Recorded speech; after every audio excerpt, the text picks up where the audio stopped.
few tips to get you started on your Mae Hon Son Loop. So if you are going by car, they might tell you when you rent a car that a smaller car isn't recommended for the mountains. We obviously used a smaller car. We didn't hire out an SUV. It can work. You can get around the loops. Just be prepared for it to be a little bit slow here and there. But if you are biking it, again, don't get a small engine bike because there are some very steep hills along the way. The loop can be taken clockwise or anti-clockwise. If you take it clockwise, then you can incorporate Chiang Mai and come back down to Chiang Mai. But if you go anti-clockwise, then you will end up, if you go to Chiang Mai, then you've got to come all the way back on yourself to then continue on the loop. We made that mistake and we started off anti-clockwise and then kind of drove miles out towards Chiang Mai and then had to come all the way back on ourselves. So depending on what you're looking for, if you want to include Chiang Mai, then you're better off going clockwise. So this side of the loop is a lot busier because you've got a lot of people going on day trips straight from Chiang Mai to Pai. So expect a lot more traffic on this side of the loop. This side of the loop is a lot quieter. There's not as many people doing the loop all the way round. So this side is a lot quieter and a lot harder to find fuel stations. There are fuel stations along the way, but you would be better off just making sure that you're topped up in Pai when you leave Pai if you're going anti-clockwise, and Mae Sariang and Mae Hon Son are your bigger towns, which you know that you'll definitely be able to get fuel in.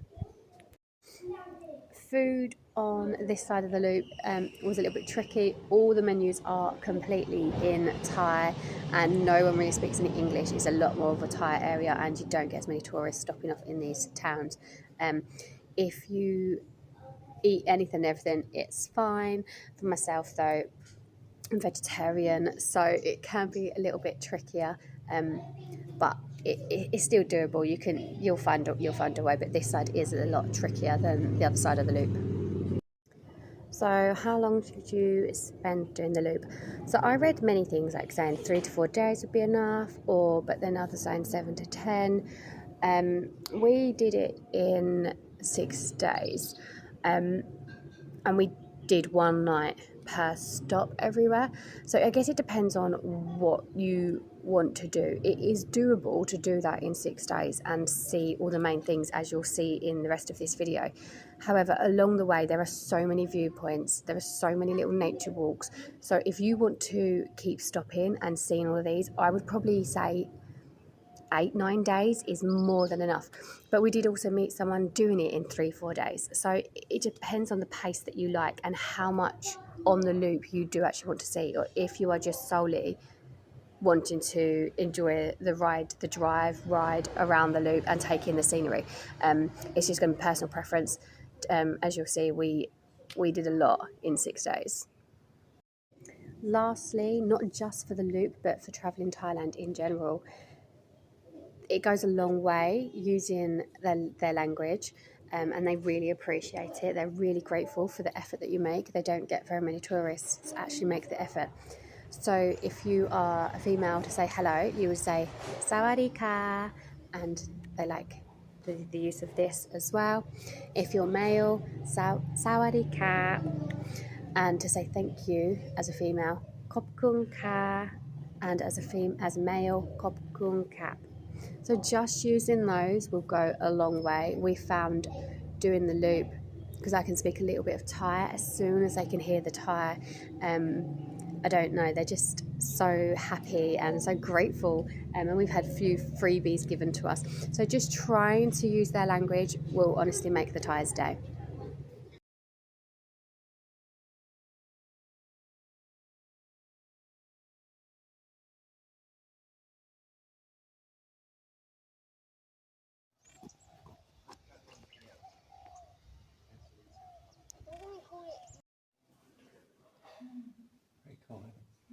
Very cool. Very cool.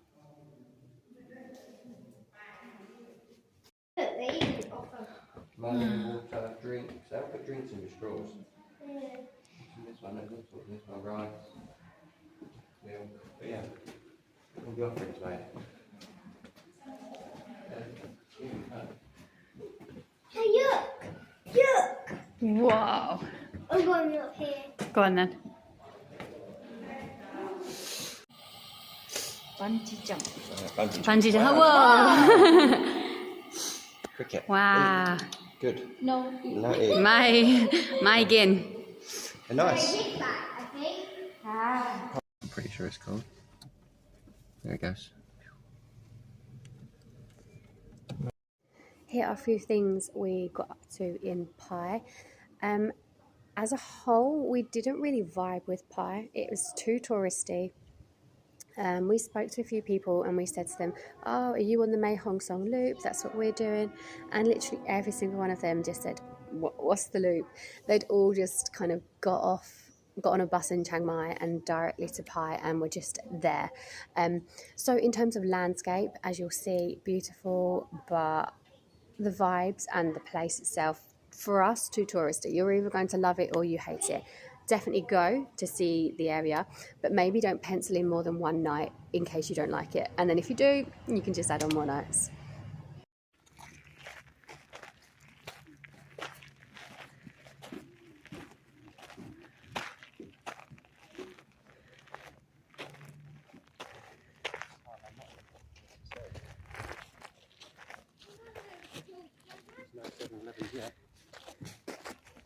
Stay away from the edge, boys.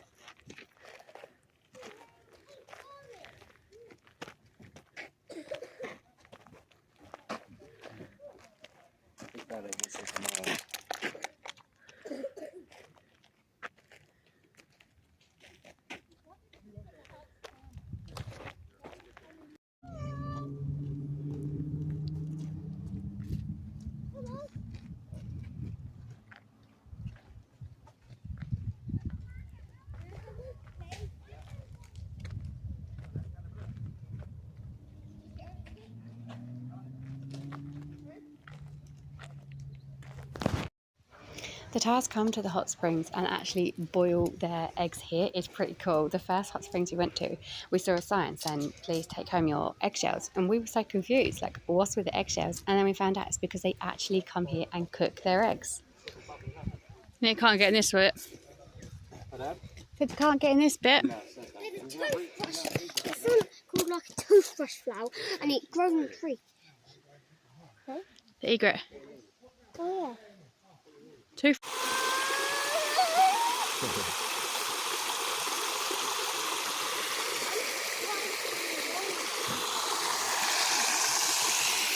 Hardly anyone even about. Private hot springs. Oh, just an American dude over there.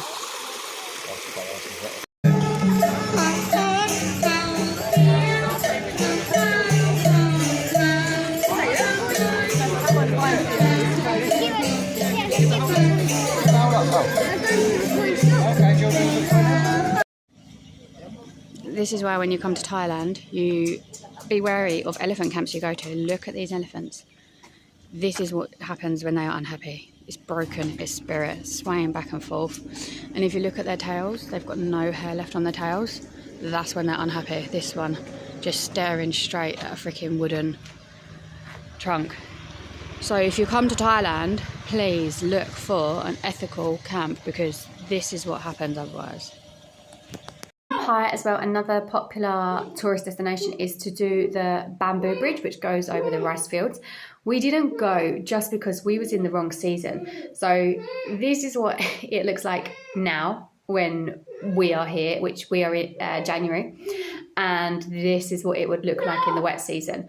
So we kind of just made the executive decision to not go and to instead go to our next stop, which we may have not been able to fit in if we had have gone to the bridge. I'm sure it's beautiful, but just not in the right season for it, unfortunately.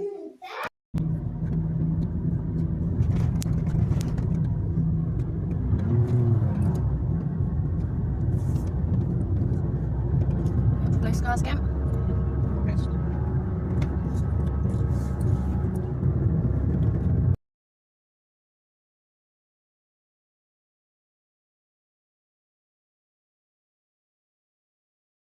This little village is a Chinese-inspired village. It's just about 30 kilometres off the Mae Hon Son Loop. It is a tricky road to get round again. So it was taken over by KMT soldiers in around 1949, I believe, after communist takeover. So the people who live here are descendants from these soldiers. So it's very much like, I don't know, it's like Thailand's own Chinatown. Very cool experience. I saw the tea plantations. And yeah, just definitely well worth a visit off the loop. And it's not overly busy, as you can see. There are a few tourists, but nothing too much. I think we have got some boosters. We've got lift off, we're away, we're off. I think we've got some boosters as well. Boosters? No, there's no engine on this one, my boy. There is like 5 switches on it. There's a what? There, George, look.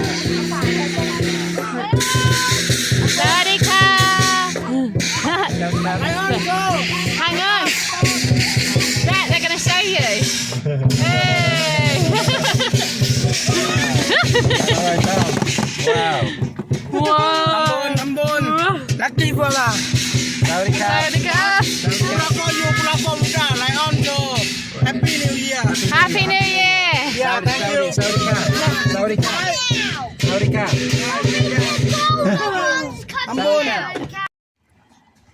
Lovely.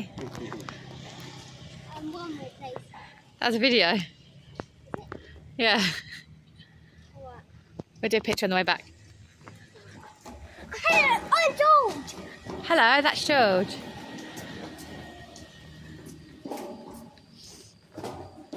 Off to find another walk-in market for some food. Hungry, hungry, hungry.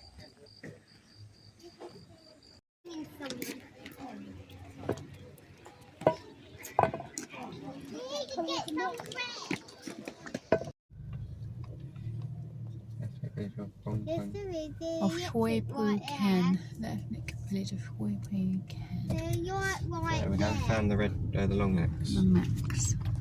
Long neck tribe, apparently this is the entrance to their village. Let's see if we're welcomed.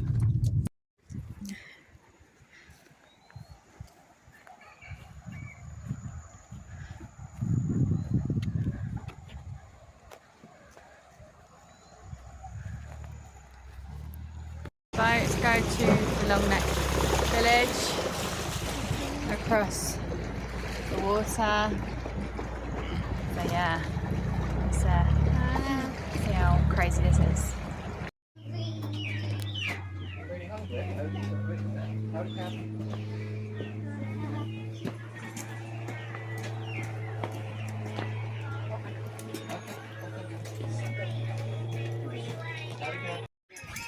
Really? Very good? A little bit. Nick Noy. Very good. Wow. So we actually spent quite a lot of time at the Long Neck tribe, and I was chatting to a couple of the women there for quite a while. And I did ask them if they like tourists going there, and they said yes, they enjoy meeting new people, but they just don't want it too busy. So at the time I went there, I think there was only 10 other people there, and they was in one group together. And they also just said they enjoy the peacefulness of it. There's nothing like a city. They have no cars. They have no proper electric. It was one of the best experiences ever. Because I know there's a lot of kind of like, oh, should we or shouldn't we go? Is it real? Is it not real? Are they real, from the real tribes? And from what I understand from her speaking to me, she said they had been living here for 32 years. Prior to that, they used to move around like every year or two, so a bit like the traveller community.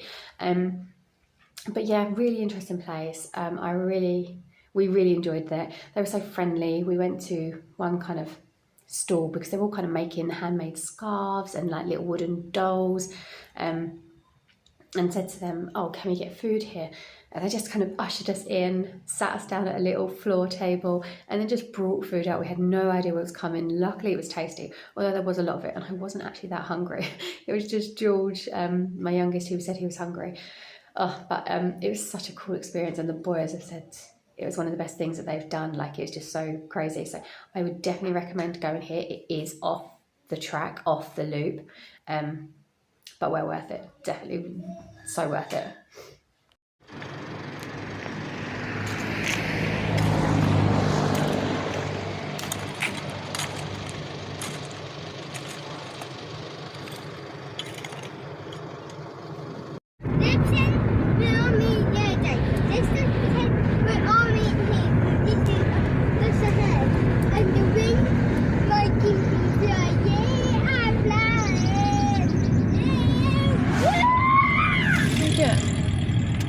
I like the look of this road, so I'm going to drive down it. No, we're not. Let's go.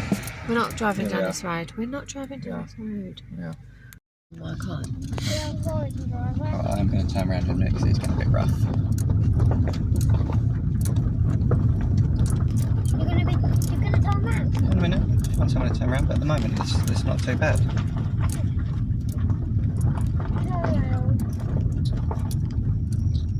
Turn around. Here, boys, just take it all in, look.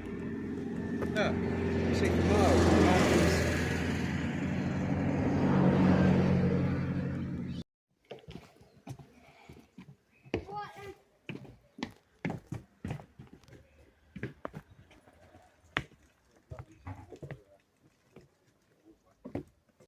A year for 1 month, this pink flower. Look, out the window. On the, Oh wow! Big trees. only comes No. once a year for 1 month. And we've got perfect time. January.